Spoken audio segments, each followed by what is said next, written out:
The sun hung high over the small town, pouring warm light across the busy street where families rushed in and out of the local restaurants. The smell of fried food drifted through the air, and children laughed as they chased each other near the fountain.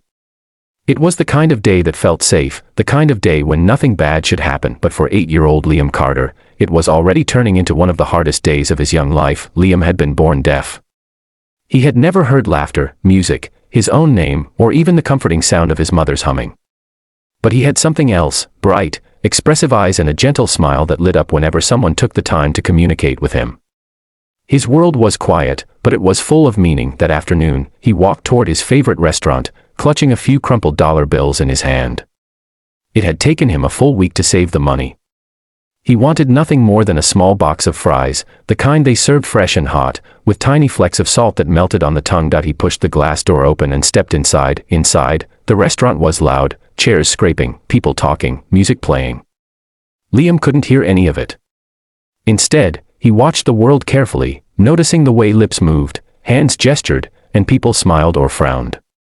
That's how he navigated life, through observation. He stepped up to the counter, rehearsing the signs he wanted to use. Small fries, please. The cashier was a young girl with a nose ring and a lazy ponytail.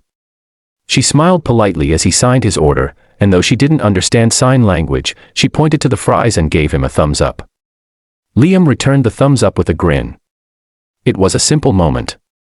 A normal moment, but behind him, a group of 4 teenage boys had just walked in. Liam recognized their faces. They were students at the local middle school, the kind who always gathered in a loud pack, shoving each other, laughing at other people, and making everything about themselves. They were known troublemakers. The kind of boys who enjoyed causing discomfort. As Liam waited, looking at the menu board, one of the teens nudged his friend and pointed at him. Look at that kid, he snickered. Another made exaggerated hand gestures, mocking sign language. The third burst into laughter. Liam didn't hear any of it, but he felt it. He felt the shift in the air. He felt eyes on him. He glanced back and saw them staring. The smallest of the teens held up a phone, already recording. Liam's smile faded. He grabbed his fries from the counter as soon as they were ready and hurried outside. His heart beat fast, too familiar. He didn't want trouble, not again. He just wanted to eat his fries in peace. But the teens followed him. They spilled out of the restaurant doors, laughing, pushing each other, still recording him like he was some kind of joke. Liam quickened his steps, hoping to get away. Maybe if he went behind the benches, maybe if he— Hey, one boy shouted, waving at him. Liam turned, confused. The biggest teen, a tall boy with a red hoodie, stepped forward. His mouth moved slowly, overpronounced, like he was mocking speech. What's wrong? The boy said loudly, as if Liam were stupid, not deaf. Liam swallowed hard. He held up his fries, trying to say leave me alone, but the boy slapped the box from his hands. Fries scattered across the sidewalk. The group roared with laughter. Liam froze, staring at the food he had saved for all week. His chest tightened. His hands shook. He felt the sting of humiliation burn through him. He bent down to pick up a fry, but another boy kicked it away. A hot tear slid down his cheek. He wasn't just hurt. He was embarrassed. Exposed. Alone, and the teens kept filming. Inside the restaurant, a few adults glanced out the window. They saw a group of teens surrounding a small boy, laughing. But people convinced themselves it wasn't their business. Or maybe the boy was overreacting.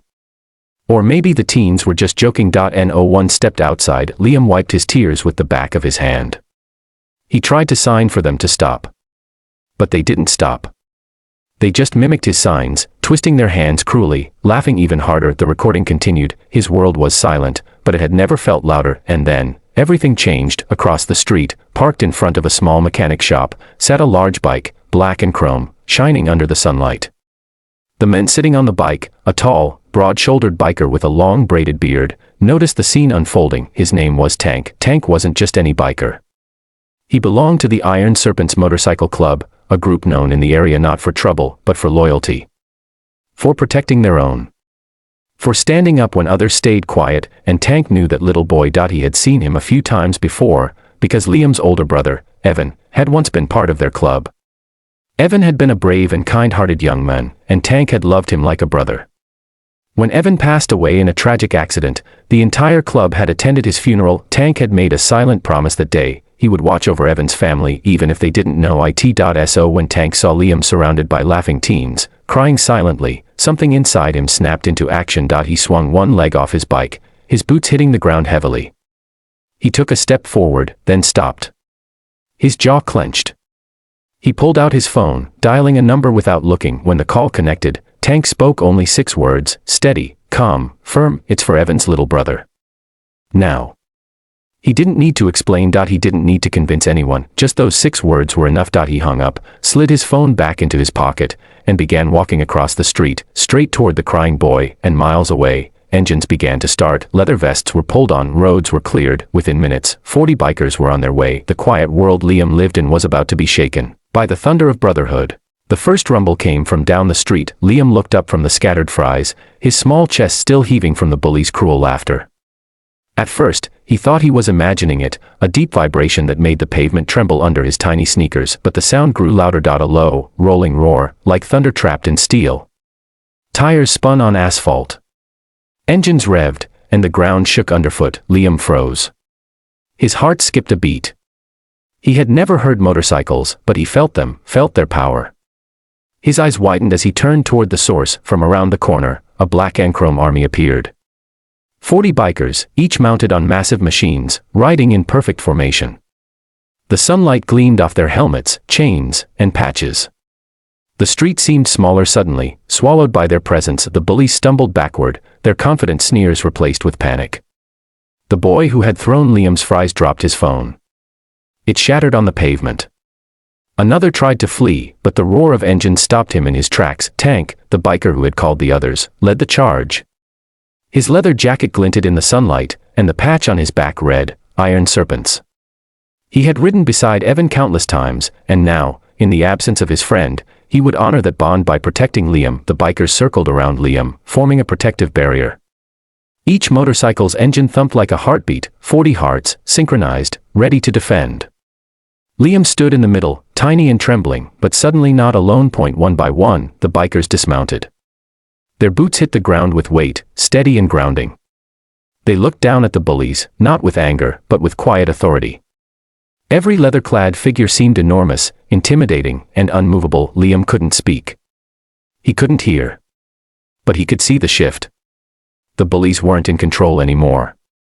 The power had shifted, and it was clear who ran this street now. A tall woman stepped forward.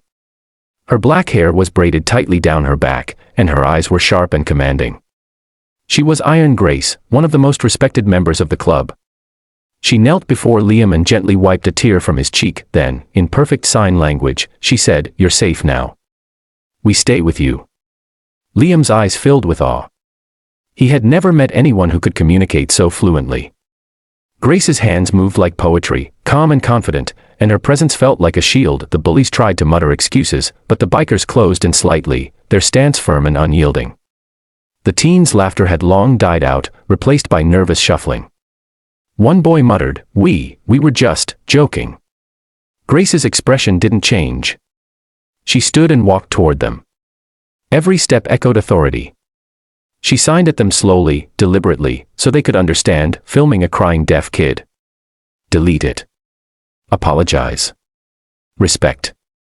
The boys, trembling, fumbled with their phones. Every video, every mocking clip, was deleted under the watchful eyes of the bikers. They were forced to pick up the fries and the trash they had thrown.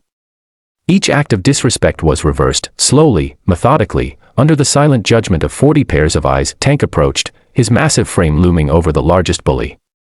He didn't raise his voice. He didn't need to. His presence was enough. He pointed at Liam and then at the boy, signing, "Understand. Hurt him again, and you'll regret it."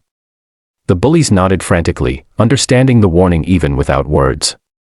The bikers' reputation was known in the town, not just for toughness, but for loyalty and protection. To cross them was to cross a wall of steel and justice. Once the bullies were dealt with, Grace turned back to Liam. "Do you want to ride with us?" she signed. Liam's eyes widened. Ride. With 40 bikers. The thought was exhilarating and terrifying at once. But he nodded slowly, trusting the group that had just saved him from humiliation and fear. Grace lifted him gently onto a bike. The engine rumbled beneath him. Liam clutched her leather jacket, feeling the vibrations through his small hands. The roar of the motorcycles surrounded him, a shield and a promise. The bikers moved as one down the street, engines throbbing like a heartbeat. Pedestrians stopped, mouths agape, as the convoy passed. Liam looked around, amazed at the sheer scale of what was happening. He couldn't hear the engines, but he could feel their power in his chest, their strength in the way the group moved together. As they rode, Grace signed to him again, "You're never alone. Not while we ride." The words sank into Liam's heart. In that moment, he understood something new, something vital. He was seen. He was protected. And in a world that often ignored or mocked him, he had a family now. A loud, armored, fearless family. The ride ended at Liam's home. The bikers lined the street, ensuring he reached the front door safely. His mother rushed out, tears in her eyes, seeing her son surrounded by these guardians. She hugged him tightly, overwhelmed by gratitude and awe. Grace approached one last time, kneeling to sign, "If anyone ever hurts you again, call us. We ride for you." Liam nodded, a small smile breaking through. For the first time that day, he felt relief. He felt hope. And he felt power, not the kind that comes from fighting, but the kind that comes from knowing someone has your back, no matter what. The bikers mounted their motorcycles again. Engines roared, vibrating the street one last time. One by one, they disappeared into the distance, leaving behind a quiet street, and a boy who would never forget what loyalty and courage looked like. The bullies never bothered Liam again. In the neighborhood, whispers spread, "Be careful. That's the boy with 40 bikers." And in Liam's heart, a silent promise grew: he would remember kindness, loyalty, and courage. He had been shown that the world could protect him, could stand up for him, and could honor the strength in his quiet, brave heart. From that day on, the rumble of motorcycles became a sound of hope for Liam, not fear. And every time he saw a biker, he would smile, knowing he had allies who would ride to his side whenever he needed them.